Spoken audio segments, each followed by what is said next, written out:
Go on the record for a couple minutes here. All right, go ahead. So what's going on with Shea? We've obviously got an issue here with a February deadline from the Department of Education, and we've got the Department of Education having rejected, bonded, approved repairs by the school board. Now, of course, you've got NEASC submitting a fairly damning report about the physical status of Shea. I'm not familiar, and I worked in infrastructure for about 20 years, of a situation where the choice was between computers and space heaters in a high school in America in 2023. But what's the process right now? Are we going to see a submission signed off by the mayor for the repairs? Oh, I'm sure he would. Oh, the only problem is that we're putting the cop before the horse right now. This is only my second week since the election, and they had a meeting with RIAS. I'm sorry, not RIAS. With RIDE and members from the administration and the school department. I wasn't in that meeting, and we were actually going to have an update on that tonight. Is that correct? Let me just make sure. Nope, that was for the other thing.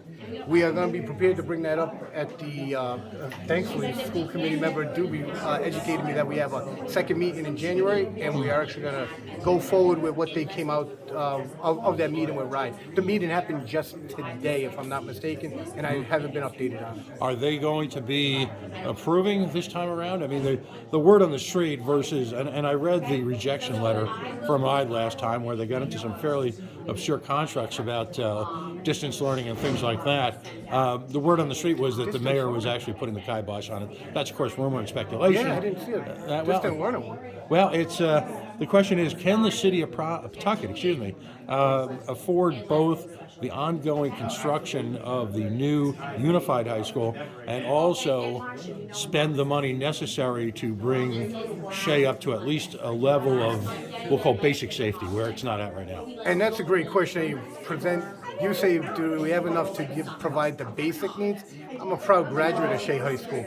I'm not looking for basic. I'm looking to make sure that Shea High School and the students that go to Shea doesn't just have basic. They're going to actually have an exceptional school time. Like when I was in school, I loved my time at Shea High School. So we're going to look into what the report came back from RIDE, because we did a little bit of, again, I hate the analogy of we put the cart before the horse. We put a lot before because NEAS told us, hey, we have a banister that is in violation. Right. A banister. Right. That has nothing to do with the quality of education in the classroom Right. of the school. But it went on their report, that's fine. So what we're doing, we got together, we circled in, we grouped everyone together, and we got together as a team, and we actually met with RIDE. I unfortunately wasn't there today, so I can't answer any questions to you. Not to be dismissive, I'm not going to give you a hard time with it. I truly don't know any answers for it. Right. Because, I mean, ultimately, Shea is going to continue that facility as an ongoing facility for the city of Pawtucket. Minimum 5-6 years. Minimum. Yeah, right. And that depends on when we can put a shovel in the ground. Right. So, I mean, it strikes me that both investments are worthy if, in fact, that's the direction the city wants to take. But what is our number at Shea? I need to, and I'm not asking you, I need to find out for myself. What is that number at Shea? Right. What does it provide? How long does it give us there? And what is the future of Shea? Us as a school committee, we have to actually take that upon ourselves right now. Right. Is that going to turn into our middle school? Right. Well, I mean, the fundamental issue here seems to be timing. You've got a deadline of October to come back to NEAS with an action report, which is going to be difficult to do if, in fact, the city and RIDE don't come together before, I guess, what is it, February 23rd, I think? Somewhere thereabout is the deadline for submission of the application to RIDE. Of course, the question begs, why does the Rhode Island Department of Education need to be involved in Pawtucket City Schools at all? I mean, what's the term, none of their beeswax? No, I don't. I would disagree. RIDE needs to have a say at the table. It's a city public school system that is basically not run by. You're right, because we have local control, but RIDE gives out and tells us what the policies and procedures and what the what's the word I'm looking for here, Miss Grant, what word am I looking for that RIDE provides for us? Well, they can share with us that the programs that they have that can help support the school districts with construction.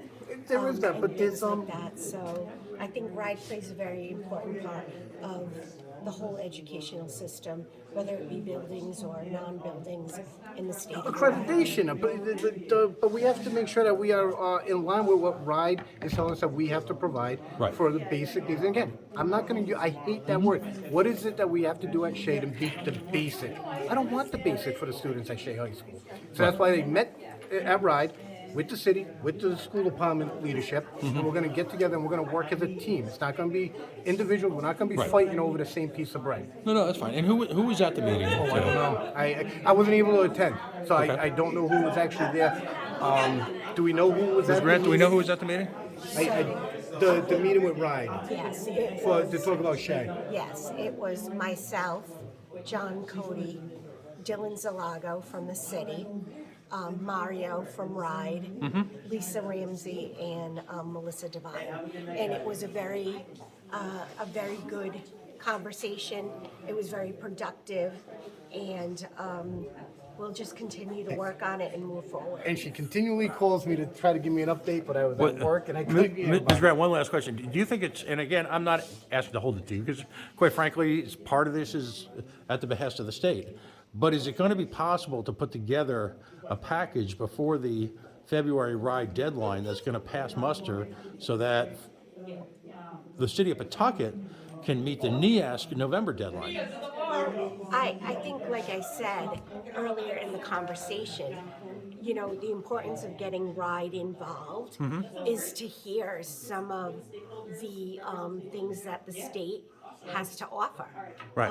in regards to programs for reimbursement, other alternatives instead of using the bond money, or whether we should use the bond money. Right. So there are a lot of We put a lot of smart people in the room to there see were a what the lot moving parts are. of good conversation, and a lot of, you know, everyone was going back to talk to their prospective people, and we will keep the conversations going.